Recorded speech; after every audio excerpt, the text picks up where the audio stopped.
Senhor, meus irmãos, estamos alegres por essa oportunidade de estarmos estudando mais uma lição da Escola Dominical. Vamos estudar hoje a lição 4, que tem por título Resguardando-se de Sentimentos Ruins, a revista dos adultos, que tem o tema Os Valores do Reino de Deus, a relevância do Sermão do Monte para a Igreja de Cristo, revista comentada pelo pastor Zé Gomes. Lembramos os irmãos que na descrição do vídeo no YouTube tem os links para download dos slides em PDF e PowerPoint que estaremos utilizando nessa aula, e os irmãos podem fazer o download e utilizá-los livremente. Pedimos que os irmãos compartilhem, possam também se inscrever, aqueles que ainda não são inscritos no canal, e comentem para contribuir com esse trabalho, para que ele alcance outros alunos e professores. O texto áudio da nossa lição diz: Eu, porém, vos digo que qualquer que, sem motivo, se encolerizar contra seu irmão, será réu de juízo. Mateus 5:22. A verdade prática, a cólera e a ira não podem dominar o coração do crente. Elas devem ser evitadas e vencidas com o ensino do Evangelho. Os objetivos da lição são expor que o Evangelho não é antinomista, pontuar que a cólera é o primeiro passo para o homicídio, correlacionar o ato de ofertar com a desavença.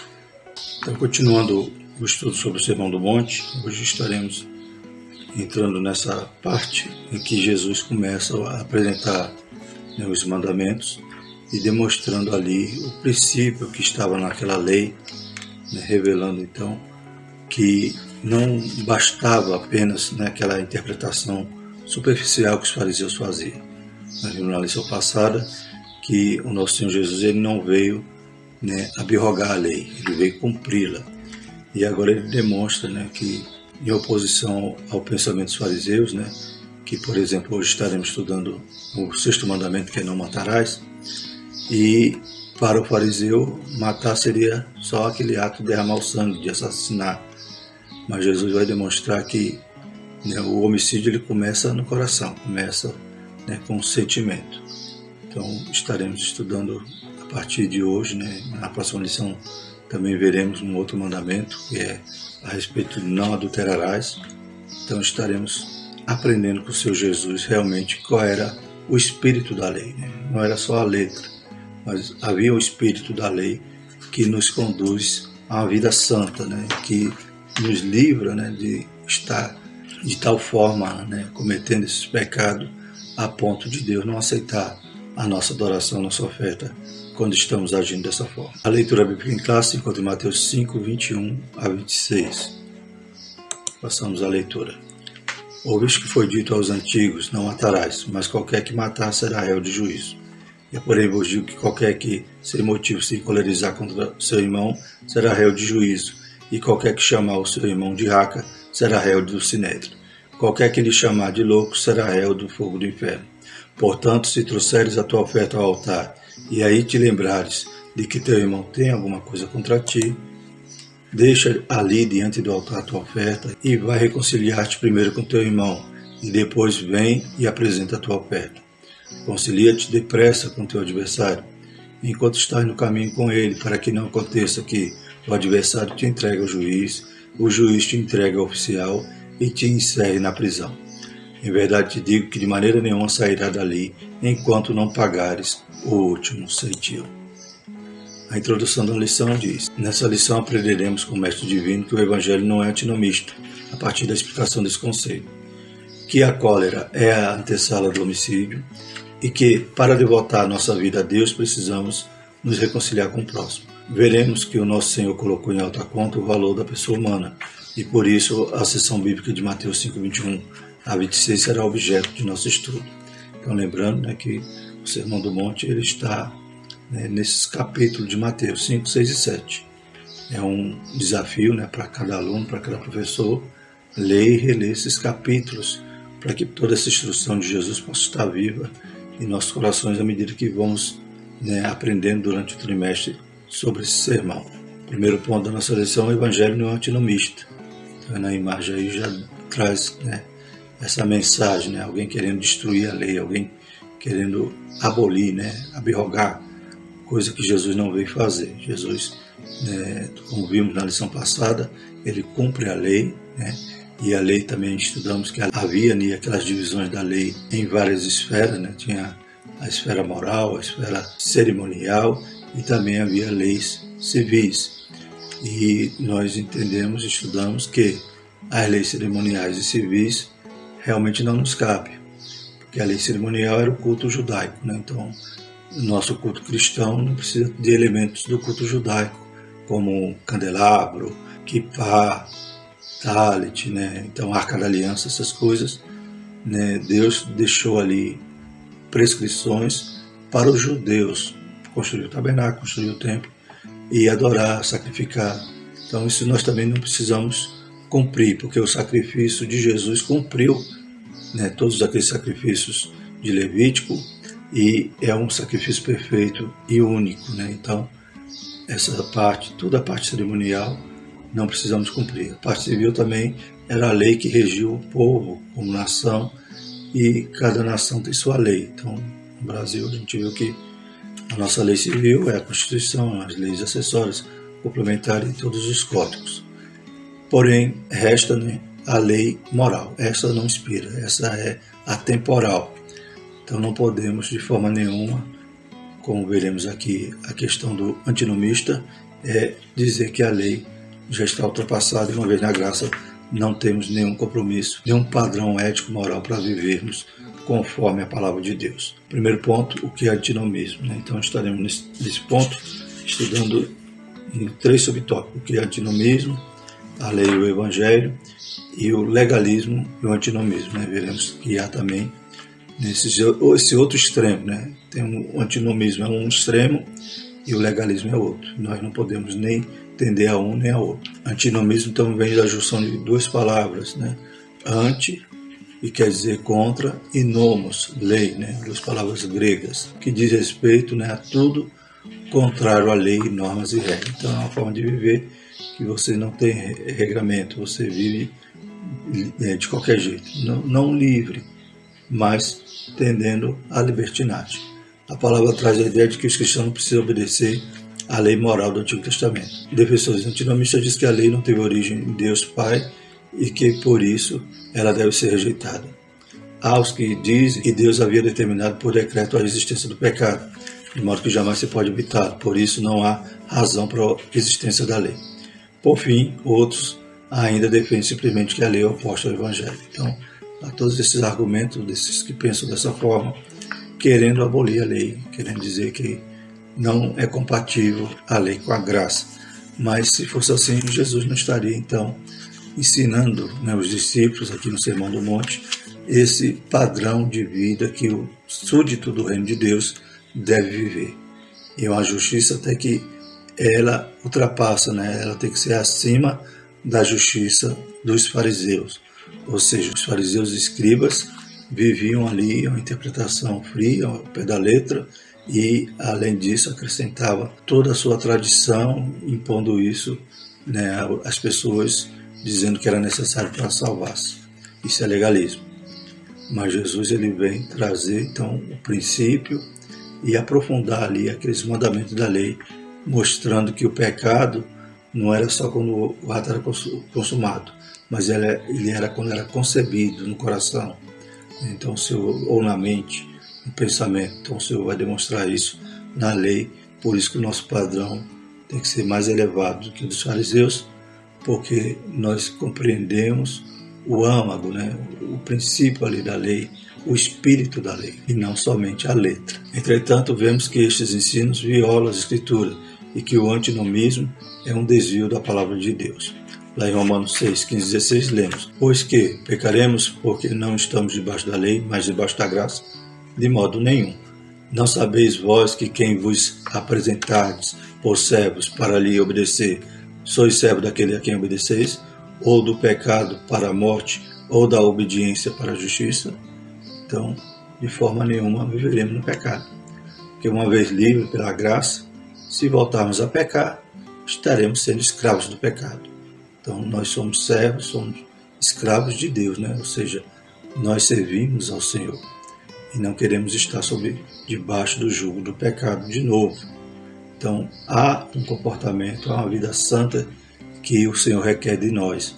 E o Sermão do Monte vem nos trazer isso, né? Vem demonstrar verdadeiramente, né, como deve ser o comportamento, para que sejamos sal e luz, né? Esse sal e luz ele tem que beneficiar, ele tem que alumiar, ele tem que mostrar a verdade. E para que a gente possa ser essa evidência no mundo, né, na sociedade, a gente tem que viver conforme a palavra de Deus, buscando ser santo, louvado seja o nome do Senhor, produzindo frutos dignos de arrependimento. Então não é como aqueles que dizem, né? Não, Jesus só quer o coração, então você vive de qualquer jeito porque Jesus só quer seu coração. Não, mas a Bíblia diz que devemos permanecer irrepreensíveis, corpo, alma e espírito. Segundo tópico, a lei e o evangelho. Conforme visto em lição anterior, Jesus não desprezou a lei. Em Mateus 5,21, vemos claramente isso. A expressão ouviste que foi dito aos antigos aponta para uma retrospectiva de um ponto da lei de Moisés. Diferentemente dos escribas e fariseus, nosso Senhor deu ênfase à autoridade da lei e revelou a real intenção de Deus presente nela. Então o Senhor vai demonstrar, né, revelar qual é a intenção de Deus presente na lei. Então já estava lá. Como citamos na lição passada, a gente vê que homens justos, né, viviam em conformidade com o que realmente a lei estava dizendo. Por exemplo, os profetas, né, eles viviam de uma forma que compreendia ali a vontade de Deus, a ponto deles viverem e poderem exortar a nação a se arrependerem, a buscarem a graça, né? Porque enquanto alguns imaginavam, não, tem que cumprir a lei para se salvar, né, os profetas apresentavam o caminho da graça, arrependei-vos, né? Então, buscar o Senhor enquanto se pode achar. Então, os profetas traziam, né, tentavam buscar o povo para que eles estivessem fazendo a vontade de Deus.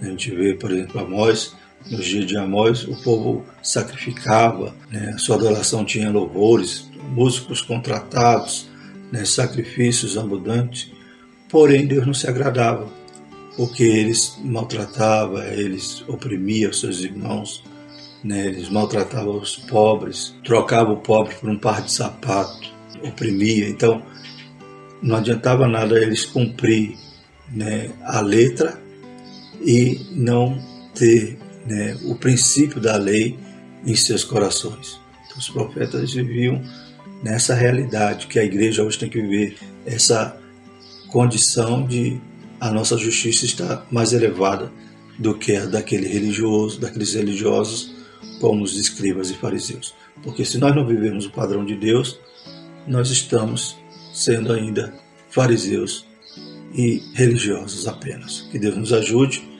e que a gente entre por essa porta que é estreita, que é apertado o caminho, é difícil. É claro que não é a lei como a gente tem estudado que salva, mas nós fomos salvos pela graça, ou seja, nós não somos salvos pelas obras, mas nós somos salvos para as boas obras. Atente para o mandamento, não matarás. Enquanto os escribas e fariseus interpretavam esse mandamento de maneira restrita ao ato literal de matar uma pessoa, nosso Senhor o ampliou e aprofundou, demonstrando que o homicídio tem início no coração do ser humano a partir da ira, do ódio, da cólera. Então, se a gente for só literal, a gente vai dizer, eu nunca matei, nunca roubei, mas será assim no meu coração, eu não já, né, desejei mal ao meu irmão, ou odiei até mesmo o inimigo, né? Então, a Bíblia vai demonstrar também aqui no Sermão do Monte que o nosso padrão é diferente. Eles entendiam que era para amar, né, aqueles que amavam, e odiar os inimigos. Jesus vai ensinar o contrário, que a gente tem que até amar o inimigo. Então, o não matarás, ele não é só o ato consumado, mas é o ato concebido, né? Ele nasce, né, como diz lá em Tiago 1, 14 e 15, mas cada um é tentado quando atraído e engordado pela sua própria concupiscência, depois, havendo a concupiscência concebido, dá à luz ao pecado. E o pecado, sendo consumado, gera a morte. Então, o pecado nasce primeiro, né, é dado à luz ao pecado, e consumado, então, vai gerar a morte. Na semana passada eu coloquei esse quadro nos grupos de WhatsApp, que demonstra, né, indo na contramão do pensamento dos antinomistas, que a lei ela não inspirou, né, ela é atemporal, né, os princípios morais. Vemos aqui, por exemplo, os 10 mandamentos, né, no caso 9, né, que a gente vai extrair um aqui já, porque era um mandamento, era da esfera cerimonial, e nós vemos que esses mesmos mandamentos do Antigo Testamento, alguém pode dizer, não, nós estamos na graça, não precisa mais cumprir o Antigo Testamento, não. Mas esses mesmos mandamentos do Antigo Testamento são repetidos, né, são ensinados pelos apóstolos, por Jesus, para que vivamos, né, nós que somos da nova aliança, nós que somos cristãos. Por exemplo, não terás outros deuses diante de mim, lá, primeiro mandamento. A gente lê em 1 Coríntios 10, 14. Portanto, meus amados, fuge da idolatria. 1 João 5, 21. Filhinhos, guardai-vos dos ídolos. Amém. Então, cada mandamento do Antigo Testamento, ele tem ensino repetido no Novo, através dos discípulos, dos apóstolos, né, e do próprio Senhor Jesus. Não farás para ti mais escultura. Lá em João 4, 3, mas hora vem agora em que os verdadeiros adoradores adorarão o Pai em espírito e em verdade, porque o Pai procura tais que assim o adorem. Não tomarás o nome do Senhor teu Deus em vão. Mateus 5, 34 diz, eu porém vos digo que de maneira nenhuma jureis, nem pelo céu, porque é trono de Deus, nem pela terra, porque é os cabelos de seus pés, nem por Jerusalém, porque é a cidade do grande Deus. Não jurarás pela tua cabeça, porque não podes tornar um cabelo branco ou preto, seja porém o vosso falar sem sim, não, não, porque o que passa disso é de procedência maligna. Quarto mandamento, lembra do dia do sábado. Só esse mandamento, não há uma repetição, né, no Novo. Não há um ensino que nós devemos ainda cumprir. Por quê? Porque esse mandamento do dia do sábado faz parte dos cerimoniais. Era um estatuto perpétuo para o judeu. Então hoje mesmo quem diz que guardar o sábado não cumpre como está na lei. Então o sábado você não encontra essa repetição no Novo Testamento. Pelo contrário, né? Em Romanos 14, 5, 6 diz, um faz diferença entre dia e dia, mas outro julga iguais todos os dias. Cada um esteja inteiramente seguro em sua própria mente. Quinto mandamento, honra teu pai e tua mãe. Vós, filhos, sede obedientes aos vossos pais no Senhor, porque isso é justo. Honra teu pai e a tua mãe, que é o primeiro mandamento com promessa, para que te vá bem e vivas muito tempo sobre a terra. Está lá em Efésios. Então a gente vê repetição dos mandamentos. O sexto mandamento, não matarás, que nenhum de vós padeça como homicida, ou ladrão, ou malfeitor, ou como que se intromete em negócios alheios. 1 Pedro 4,15. E 1 João 3,15, qualquer que odeie o seu irmão é homicida. Né? Então a gente vê a respeito do ensino desse mandamento, que está conforme, né, o que Jesus ensina aqui no Sermão do Monte. Então, qualquer que odeie o seu irmão é homicida, e vós saber que nenhum homicida tem a vida eterna, permanente nele. Não adulterarás, eu porém vos digo, qualquer que atentar numa mulher para cobiçar, já em seu coração cometeu adultério com ela. Mateus 5, 28. Não furtarás, aquele que furtar não furte mais. Efésios 4, 28. Não dirás falso testemunho contra o próximo, por isso deixai a mentira e falar a verdade, cada um com o seu próximo, porque somos membros uns dos outros. Efésios 4, 25. Não cobiçarás, porque bem sabeis isso, nenhum devasso, o impuro, o avarento, o idólatra tem herança no reino de Cristo e de Deus. Então, Efésios 5,5 a gente percebe que o cumprimento, né, desses mandamentos, então temos uma lei, né, uma lei moral. É o que nos garante, né, herdar o reino de Deus, o reino de Cristo, como está dito aqui em Efésios. Não dado ao vinho, não espancador, não cobiçoso, de torpe ganância, mas moderado, não contencioso, não avarento. 1 Timóteo 3,13. Então percebemos que esses mandamentos, né, ou a lei moral, ela é atemporal. É claro que Jesus ainda extrai, como veremos aqui no estudo do Sermão do Monte, durante o trimestre, em outros mandamentos também civis, o Senhor extrai ali alguns princípios que veremos em lições futuras. Agora veremos os extremos, né? Legalismo versus antinomismo. O legalismo é uma atitude que concentra na observância e prática rigorosa das leis como elemento determinante para uma comunidade alcançar o favor de Deus. Por outro lado, o antinomismo rejeita todo tipo de normas morais, deixando as pessoas livres para pecar. Então, enquanto um vai dizer, se você não cumprir essa lei, essa ordenança, ou talvez até uma tradição de homem, você não se salva, você não consegue o favor de Deus, você não alcança a misericórdia do Senhor. Então, isso é o legalismo. Por exemplo, aquele que guarda o sábado diz que se não guardar o sábado, não se salva. Ou seja, está anulando o sacrifício de Jesus, está anulando a graça, a misericórdia. Você tem que cumprir aquele mandamento para se salvar.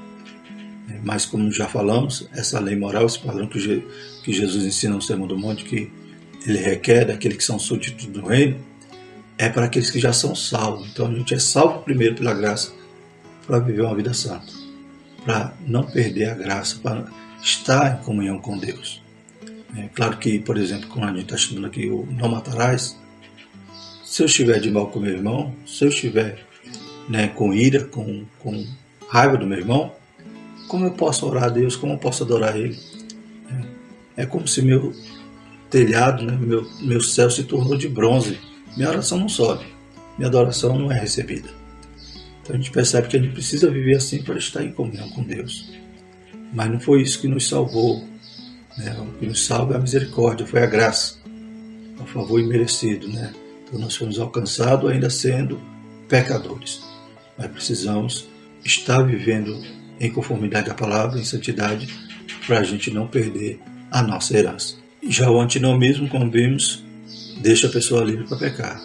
Está na graça, está pela graça, pode viver de qualquer jeito. Mas não é assim. Jesus requer que a gente seja luz e sal, então não é de qualquer jeito.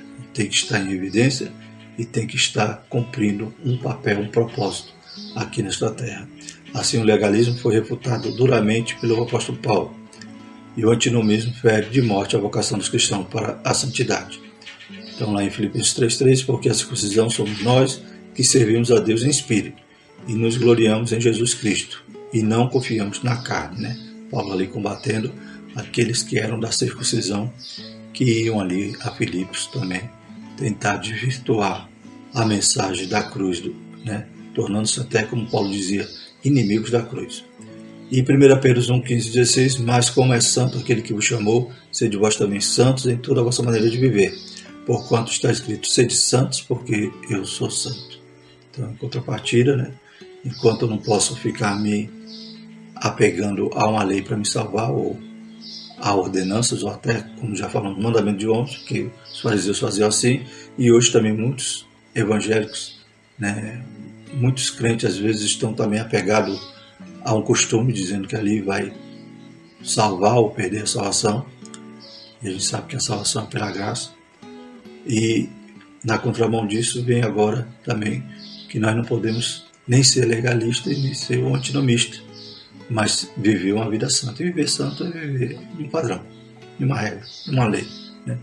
Eu costumo dizer aqui na classe, a gente ensina na classe dos adultos, dos varões aqui na Assembleia de Deus em Nossa Senhora da Glória, em Sergipe, e eu costumo dizer para os irmãos, a gente está aprendendo nesse trimestre a lei dos crentes. Não é assim que aqueles que não são convertidos dizem, você entrou agora para a lei dos crentes. Eu tenho dito para eles, a gente está aprendendo a lei dos crentes. É uma lei santa, boa. É uma lei que o Senhor requer de nós que vivamos para que a gente possa realmente, aleluia, ser súdito do reino de Deus. Glórias a Deus. Então, que lei é essa? Como diz aqui, sede vós também santos em toda a vossa maneira de viver. Como amamos todo o conselho de Deus revelado na Sagrada Escritura, afirmamos que os princípios morais divinos revelados na Bíblia, a palavra de Deus, são atemporais, válidos em qualquer época e cultura. Então, todo princípio moral não expira, é atemporal. E interessante aqui que o comentarista diz que é válido para qualquer época e cultura, em qualquer lugar, em qualquer país, em qualquer nação. Os princípios de Deus são santos, são maravilhosos e são perfeitos. E por isso o cristão fiel à Bíblia tem cuidado tanto com o legalismo quanto com o antinomismo. Não podemos nem tender para um extremo nem para o outro, nem buscando salvação na lei e nem desprezando qualquer tipo de lei, qualquer tipo de ordenança e vivendo em vez de em liberdade, como eles pensam, mas em libertinagem. Isso não podemos. Segundo tópico, a cólera é o primeiro ato para o homicídio. Então, como temos visto, estamos estudando que o pecado, o homicídio, ele nasce no coração. Essa ira, nessa cólera. Aborrecer o irmão, como diz a palavra. Aborrecer não é que você vai lá e ficar perturbando ele, não, é você ter raiva dele. Você não vai com a cara dele, você está de mal dele. Então, cuidado, que isso já você está se comparando ao homicida. Por que assim? Porque talvez você não fez o mal ao irmão por falta de oportunidade ou por falta de conveniência. mas o desejo já está lá no coração, como a gente vai estudar, que já, né, esse desejo já estava no coração de Caim, e esse pecado o dominou e ele acabou matando seu irmão. Jesus e o sexto mandamento. Jesus não anulou o sexto mandamento do Decálogo, em Êxodo e repetido em Deuteronômio, que é: não matarás. Contudo, sua interpretação foi mais elevada e profunda, pois revelou que a ira ou a cólera contra um irmão é um tipo de homicídio no coração, como bem afirmou o apóstolo João. Qualquer que aborrece seu irmão é homicida, e vós sabeis que nenhum homicida tem permanente nele a vida eterna.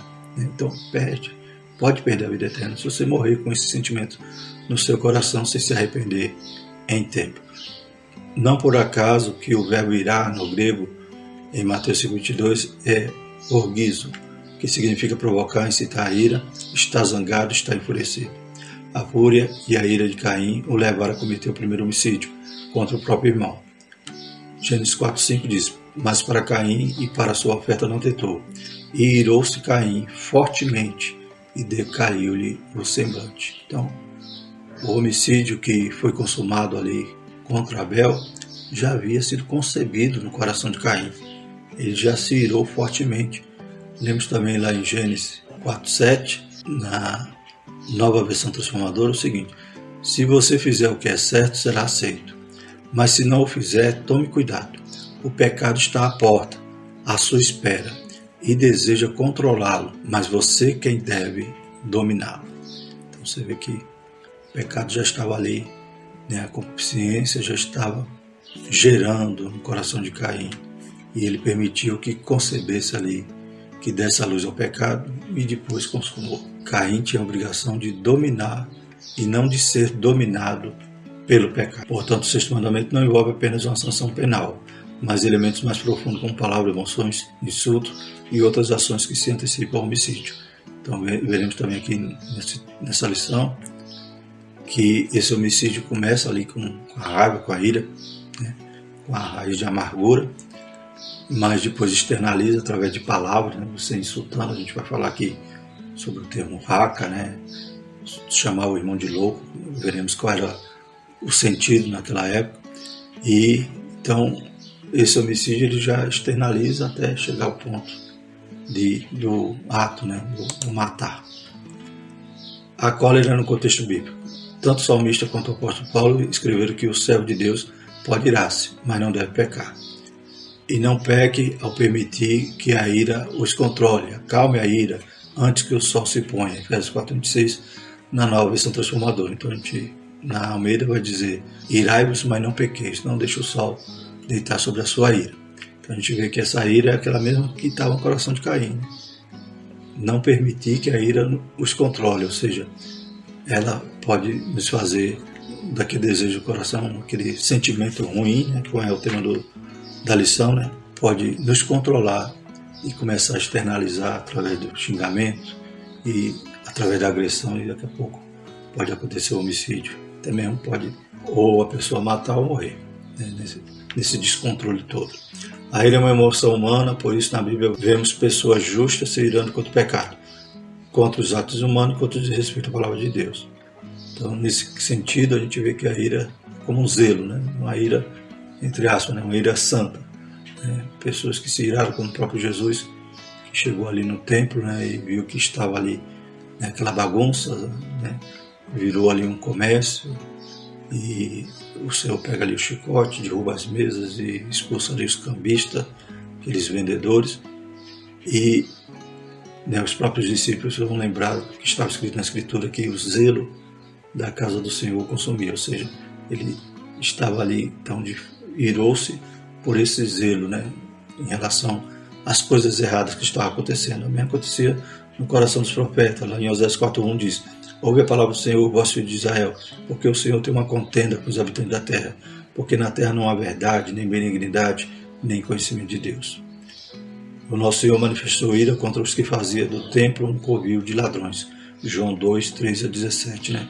Então João relata esse acontecimento ali no início do ministério de Jesus, logo após ali o milagre em Caná. Jesus vai a Jerusalém e vê aquela situação, e também os outros evangelhos vão demonstrar que Jesus faz isso de novo lá na última semana, quando ele vai para Jerusalém né, sua última viagem ali, quando ele vai ser preso na sequência e crucificado.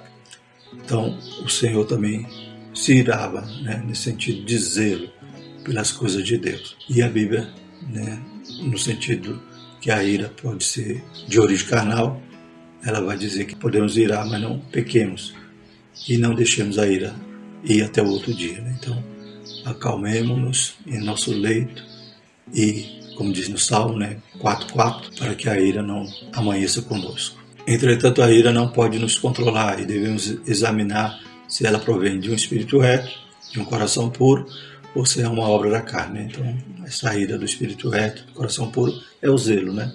É desejar que as pessoas, né, cumpram a vontade de Deus, né? Não escarneçam, né?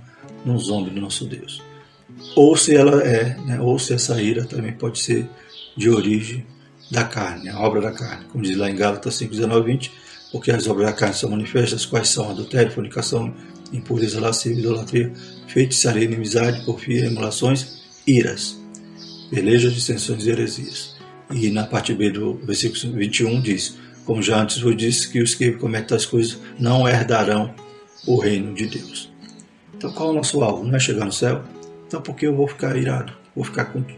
Vou alimentar esse sentimento. Se eu ficar com ele, irmão, se eu não me arrepender, eu não vou herdar o reino de Deus.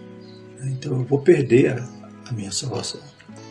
Não posso morrer com esse pecado. Conheço famílias de irmãos que, né, há anos estão brigados, que não se perdoam, né? Um senhor que, né, está com uma doença ali terrível, tendo que ficar constantemente com uma sonda no nariz, né, se alimentando por essa sonda, e mesmo assim com a ira no coração. Não perdoava a sua família, não perdoava seu irmão. Então, só a misericórdia de Deus, né? Como o sentimento é ruim e pode matar e provocar até outras enfermidades, se não aprendermos o caminho do perdão, né? O caminho do amor. Tanto é que o amor é o sentimento que nos faz cumprir toda a lei, né? Tanto os 4 primeiros mandamentos que se referem, né, ao nosso relacionamento com Deus, né, de amar a Deus sobre todas as coisas, quanto os outros 6 mandamentos que se referem à nossa relação com o nosso irmão, com o nosso próximo. Amar a Deus e amar o próximo como a nós mesmos. Então, esse amor é que nos faz herdar o reino de Deus. E o contrário a isso, por exemplo, a ira, o homicídio, né, como a gente vê aqui que não é só matar, nos faz perder essa herança. O imperativo bíblico é que a ira não pode nos dominar. Hebreus 12:15 diz: tendo cuidado de que ninguém se prive da graça de Deus e de que nenhuma raiz de amargura brotando vos perturbe e por ela muito se contamine. Então, está vendo? A ira pode me fazer privar da graça de Deus, perder a salvação. Então, esse sentimento brotando, ele pode destruir, né, a minha fé, a minha vida, a minha comunhão. O valor da pessoa humana. Em Mateus 5:21-22, Jesus enfatizou o valor da pessoa humana. Por isso, chamar alguém de raca, que significa inútil, cabeça oca e vazia, é uma ofensa grave, igualada à blasfêmia.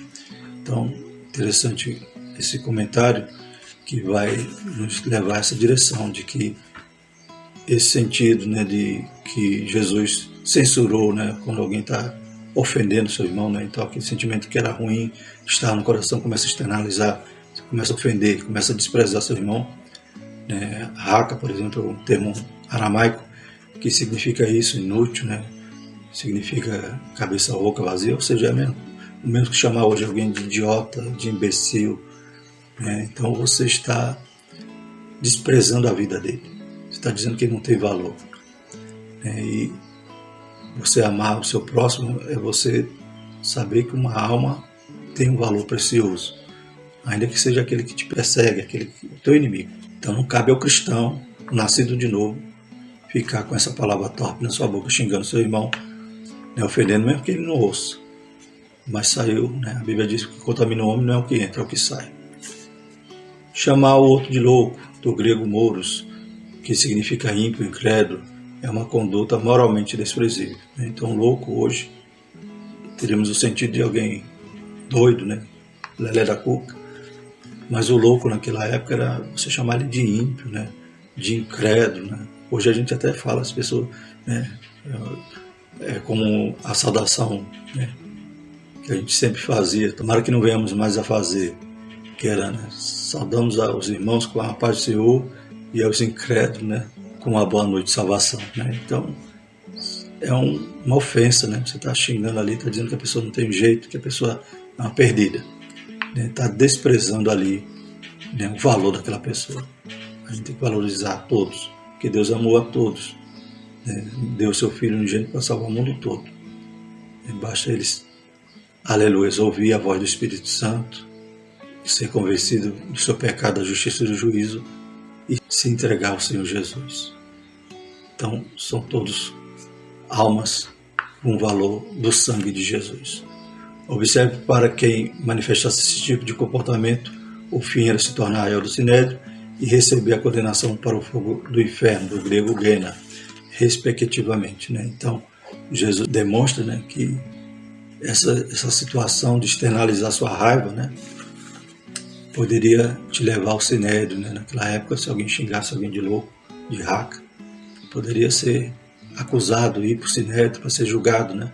Havia os sinédrios, o sinédrio pequeno, o sinédrio grande, ou o grande sinédrio, né? Que o pequeno era em cada cidade, havia ali para julgar, né? Havia 23 juízes, e o grande era aquele sinédrio em Jerusalém, que era presidido pelo sumo sacerdote, né? No qual Jesus foi julgado. Então havia ali cerca de 71 juízes. Então você vê que era uma ofensa grave, que podia levar a pessoa para o tribunal. E o Senhor ainda agrava mais ainda, que pode levar a pessoa para a segunda morte, o lago de fogo, né, para o inferno. Nesse sentido, nosso Senhor mostra que não só peca quem comete o homicídio, mas igualmente os que nutrem a cólera, o ódio e o rancor no coração. A vida humana tem um valor sagrado, por isso o patrão deve tratar bem o seu empregado e este, consequentemente, deve respeitar o patrão. O irmão não pode fazer acepção de pessoas para com outro irmão, quer por causa da cor da pele, quer por diferença econômica, pois, como o apóstolo Pedro disse, reconheço por verdade que Deus não faz acepção de pessoas. Atos 10:34. Então nós temos que valorizar o próximo. E quem é o próximo? Jesus ensinou, né? Aleluia. Que o próximo ali foi o bom samaritano. Por quê? Porque mesmo inimigo do judeu, ele socorreu, ajudou. Então, o meu próximo não é só meu amigo, não é só meu familiar, é meu inimigo também. E eu tenho que valorizar, porque a vida dele é sagrada diante de Deus. Terceiro tópico, a oferta do altar e a desavença. Né? Um texto riquíssimo, né, irmão? Então vemos agora que, uma vez que eu nutro esse sentimento ruim, eu não posso adorar a Deus. Eu não posso ofertar a Ele, eu não posso, como falei, até o nosso céu se torna de bronze. Então eu tenho que me reconciliar para poder orar, para que minha oração seja aceita, minha oferta seja aceita, para que minha adoração possa ser agradável a Deus. Caso contrário, né, ele dizia ali em Amós, né, ao som dos seus instrumentos são um estrépito aos meus ouvidos. Então, podia ser o melhor músico ali contratado ali em Israel, mas para Deus aquela música era barulho, né? Era ruído, era um som, né, terrível, lata batendo, não tinha nenhuma aceitação do Senhor. Por quê? Porque o povo vivia em pecado, sacrificava, dizimava, mas com o coração mau, né? Desprezando seu irmão, pisando mesmo nos seus irmãos. Primeiro subtópico, a oferta do altar. Em Mateus 5:23-24, Jesus se dirige aos discípulos e faz com que cada um examine a si mesmo, pois o servo do Senhor não pode ofertar no altar com o coração cheio de ira e rancor. Afinal, dizer amar a Deus, mas odiar o irmão, é cair em mentira. 1 João 4:20 diz, se alguém diz eu amo a Deus e odeia seu irmão, é mentiroso, pois quem não ama ao seu irmão, ao qual viu, como pode amar a Deus a quem não viu? Né? Então, não amar o irmão, não adianta, você, né, não está sendo crente não, você está fingindo ali adorar a Deus, porque Deus muito menos te conhece, né? Como diz lá na palavra, né? Alguns que vão chegar até o Senhor Jesus dizendo, eu fiz isso, fiz aquilo, Senhor, eu não vos conheço. Para o judeu, ofertar era um ato sagrado, e tal atitude fazia-o reconhecer a bondade de Deus para com ele. Fala ao Senhor de Israel que me traga uma oferta alçada, de todo homem cujo coração se mover voluntariamente. Dele tomareis a minha oferta alçada. Êxodo 25:2. Então, a oferta era algo que devia ser, né, motivado por um coração voluntário. Né? Você desejar adorar o Senhor, agradá-lo. Então, era algo sagrado. Como é que você vai fazer algo sagrado? Um serviço, um culto a Deus, com seu coração, né, tenebroso, com seu coração cheio de raiz, de amargura. Nesse sentido, o Senhor Jesus valorizava esse ato. Entretanto, não adiantava reconhecer a bondade de Deus, mas não se reconciliar com seu irmão. Cabe ressaltar que o verbo grego para reconciliar é dialasso, que significa mudar de mente de alguém, renovar a amizade com alguém, né? Então está de novo, né, reatando ali a amizade com o próprio Deus, né? Aleluia. Outrora nós éramos inimigos dele, mas ele enviou Jesus para reconciliar-nos com ele. Glórias a Deus. Ele é encontrado no Novo Testamento apenas uma vez, em Mateus 5:24. Portanto, o ensinamento do nosso Senhor é claro. Não há relacionamento correto com Deus sem relacionamento verdadeiro com o irmão. Deixa ali diante do altar a tua oferta e vai reconciliar-te, primeiro com teu irmão, e depois vem e apresenta a tua oferta. Segundo subtópico, evitando a desavença. Os versículos 25 e 26 de Mateus 5 têm relação com os versículos 23 e 24. Então a gente falou primeiro sobre, né, a oferta, né? E agora, nos versículos 25 e 26, vai falar, né, um paralelo a isso, em relação ao tribunal, né, ao juízo. Mas, né, demonstrando que tem que perdoar, tem que reconciliar, ou tem que pagar a última dívida lá diante do juízo, como vamos ver aqui. Os versículos 23 e 24 diz respeito à adoração, os 25 e 26 diz respeito ao processo legal. Ambos, porém, procuram advertir os discípulos quanto ao problema da desavença entre irmãos. Nos versículos 25 e 26, nosso Senhor enfatiza que é preciso buscar uma solução para a desavença entre irmãos fora do tribunal. Então, o Senhor quer que a gente resolva antes, né, de chegar ao extremo, como hoje muitos se magoam, se ofendem e acabam dizendo, não, eu vou processar. O Senhor, a gente vai ver aqui em Corinto, né, Paulo também dizendo, se não dá para resolver entre vocês, não tem ninguém aí que possa julgá-los, já que os crentes vão julgar até os anjos, como é que pode agora qualquer coisa joga para o tribunal? Naquela época, quando a pessoa era sentenciada, pagaria até o último quadrante, de origem latina, que significa quadrante, aproximadamente a quarta parte de um as, a menor moeda de cobre romana, valendo cerca de 1/4 de um centavo, né? Então até 1/4 de centavo tinha que pagar ali, enquanto não resolvesse a pendência, o litígio. Nosso Senhor, portanto, nos convida a sanar as desavenças entre nós e assim preservarmos o bom testemunho. Além de chegar lá no tribunal, vai escandalizar. Infelizmente, hoje o Evangelho sofre muito com tanto escândalo, né? E se nós amássemos mais, perdoássemos mais, vivêssemos nesse padrão ético que o Senhor requer de nós, né, a gente não ia entristecer o coração de Deus. Até temos para a reflexiva indagação do apóstolo Paulo. Ousa algum de vós, tendo algum negócio contra o outro, ir a juízo perante os injustos e não perante os santos? Não há entre vós sábios, nem mesmo um, que possa julgar entre seus irmãos? Então, precisamos, né, não chegar a esse extremo, né, perdoar, amar e tentar resolver as nossas diferenças, né, na própria igreja, né, com o nosso pastor, né, buscando resolver, sanar todo o mal, né? Aliás, nós vamos morar no mesmo céu, né? Lá no céu não tem divisão. Não adianta você ficar de mal do seu irmão, que nem para o céu você vai. Quanto mais achar que lá Deus vai fazer separação para você morar na ala sul ou na ala norte para não se encontrar. Que Deus tenha misericórdia de nós, que nós aprendamos com a palavra, com aquele que é manso e humilde de coração. Concluindo, como servo de Cristo, que vivemos as verdades do Evangelho, não deixemos que pensamentos, palavras e ações firam o nosso próximo, nem deixemos que as desavenças tornem-se disputa entre nós. Em caso de desavença e desentendimento, à luz das Escrituras, deve-se reconciliar-se imediatamente, seguir em paz com todos. Hebreus 12:14. Pois é isso que o nosso Deus desejou quando escreveu, não matarás. Então a gente viu hoje o sentido desse mandamento, né? E lá em Hebreus 12:14, nós segue a paz com todos e a santificação, sem a qual ninguém verá a Deus. Próxima lição, o casamento é para sempre, lição 5. Vamos agradecer ao Senhor.